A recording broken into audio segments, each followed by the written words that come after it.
Hi. Hi, everyone. Sorry, I'm still getting settled in here. I've got my favorite big scarf here to keep me warm too, even though I'm inside. It's cold out. Yeah, welcome. And so I wanted to talk more. I don't know, maybe it's just me. I'm weird, but hey, Alfonso, I just love this topic about protection and connection and kind of what mode we're in. And so I wanted to talk today about how hi Becky, when we're in, so if this doesn't make sense, you're gonna have to watch my videos from the last couple days because I'm not gonna kind of go through all that. Hey Stephanie.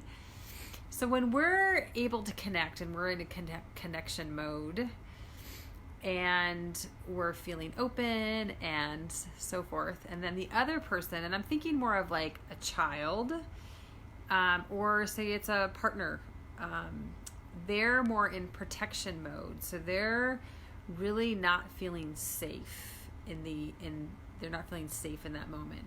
And typically most of us are not going to express that, right? When we're not feeling safe, we're not just going to say, I don't feel safe. We'd think that's weird. I wouldn't, but some people would. But when we're in tune with people, we can see it. Like you can see a person, close up their body. You can see them pull back a little bit. You can look at their nonverbal signals and see that they're closing off, creating distance between you or closing off something from that space. And so, or they're defensive, right? They're attacking or they're defensive in some way or another, like they're in protection mode then.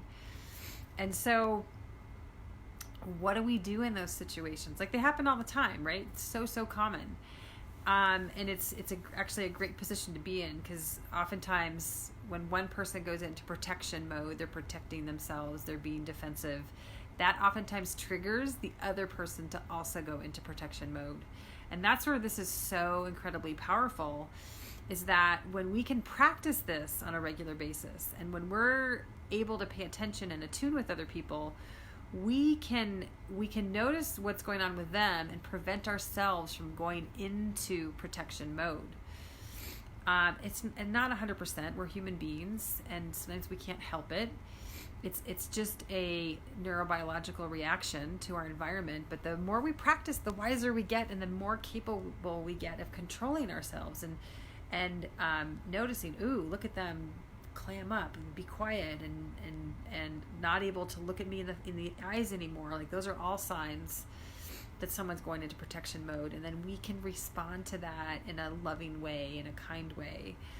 And so, and again, I'm thinking about a child or a spouse or a partner. And so some of the things that come to mind, there's a couple of guidelines that I use, and there's a million things that you can do really, but there's a couple things that come to my mind about this. And so one would be is listening. Like listening is a way that we create safety. So if you're thinking that someone's in protection mode, they're not feeling safe. And I'm not talking physically safe, even though that might be the case. But I'm really talking about emotionally safe. They're not willing to take risks. They're not willing to speak their mind. They're not willing to be open. They're not open enough. They're not feeling safe enough to what they're going to say is going to be handled with care and love and attention. And so there's nothing wrong with that. We're constantly evaluating that as human beings. Like there's a part of our brain dedicated just to that. And so if someone is doing that, where they're not feeling safe enough, and we're noticing it, we're noticing those nonverbal signals, then we can respond by listening is like the first, my go-to. Actually, I'm going to step back. I'm going to say nonverbal signals is the first one, because if they're feeling not safe, what we want to become is non-threatening. Thanks for the thumbs up. So to be non-threatening, we can do things non-verbally is actually the best way, because if they're not feeling safe, their senses are like really checking their environment to check for things that aren't safe. They're looking for more things that aren't safe. So the best way we can respond is by showing safety. So and this isn't a conversation you really want to have. You're not going to ask someone, do you feel safe right now? It's that's actually not going to be helpful to them. What's really helpful to them is to relax your body. Just notice is your jaw tight? Is your tongue up on the top of your mouth? Are your facial expressions relaxed, or are you starting to get, responsive to their lack of safety? So relaxing that, taking some deep breaths yourself, like kind of pulling back into your body. And maybe even sitting down, like doing some things that are non-threatening is the key to think about. And that signals safety to that particular person. Slowing down whatever you're doing. Like if you're in the kitchen while your child is having a hard time and you're doing a million things, stopping what you're doing. Take a deep breath, especially the out breath, a long out breath. Sitting down. Like you can do so much without saying a word. And then the next step would be to listen. So, and this works so well with teenagers as well, where they're trying to be heard, and we're doing a million things, and then all of a sudden you slow down, and you sit in your chair, and you really give attention, warm attention, and even though you're not agreeing with what they're saying, that doesn't even matter. Actually, what's coming out of their mouth doesn't even practically matter. You're just listening, and you're listening for support. You're listening for connection.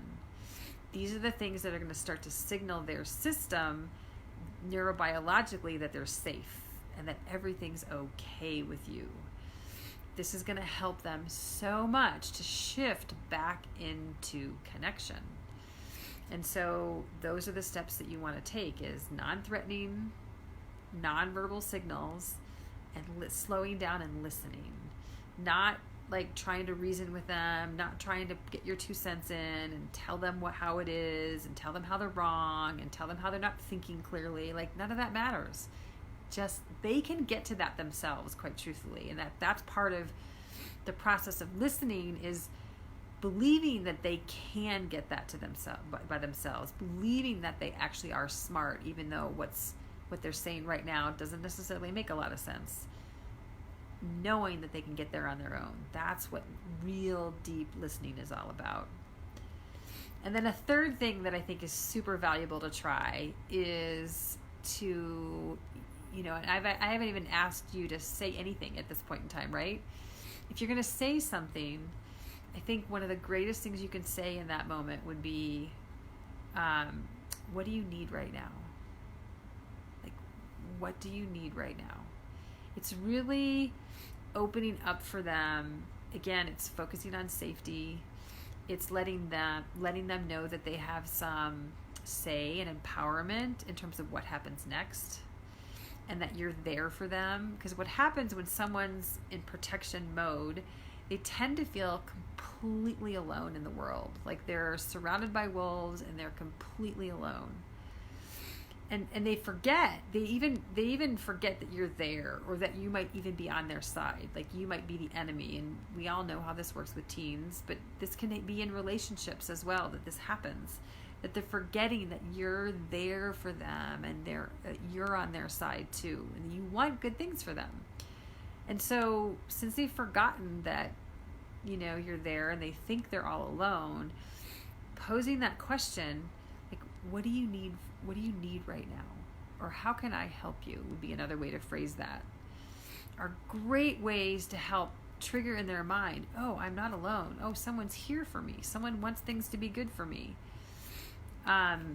Those are great things to say. Sometimes to my son, I might say something like, I want your life to be good. That's my reminder to him that, yeah, I'm there for you. I'm on your side, and I want things to go well for you. There's a lot of different things you can say, and it's so case specific, right? These are kind of general guidelines of things you can try when you want to support somebody that you care about who's really having a hard time, and they're feeling a need to protect themselves, and you want to support them in a really good way. So, and you want to help them reach connection with you, especially. So, I hope you try this. I'd love to know your thoughts and if you have any questions too about this. I know it's really basic. I have to keep it basic because it's really generalized. But I hope you have an amazing day. I hope this was helpful to you too. So let me know. Give me a thumbs up or a heart if this was helpful to you. So I hope you have a beautiful, amazing day. Bye.